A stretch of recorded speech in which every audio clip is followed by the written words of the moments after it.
আমি তো বললাম যে না আমি যাবোই না, কোনোভাবেই যাবো না, আমি পাঠাতে পারবো না। তারপরও আমাকে জোর করে মিষ্টি দিয়ে পাঠালো, দেখেন কি অবস্থা। সত্যি বলতে কি জিসান, আমি ভেবেছিলাম তোমার আপুর সাথে এই বিয়েটা হচ্ছে না। আরে না ভাইয়া, আপনি এটা নিয়ে একদম টেনশন করবেন না, কোনো সংশয় রাখবেন না, বিয়ে অবশ্যই হবে, কি বলতে হবে না। আপনি বরং বিয়েটা কত তাড়াতাড়ি করা যায়, কিভাবে করা যায় সেটাতে ফোকাস থাকুন। আপনাকে সময় দিন, তার সম্পর্কে জানুন।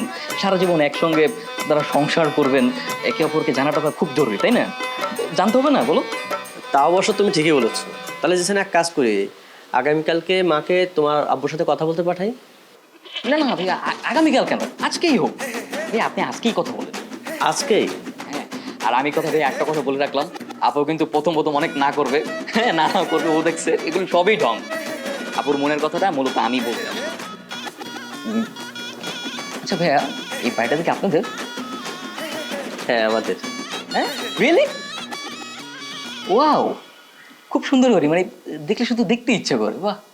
তুমি তো এর আগে আমাদের বাসা দেখোনি।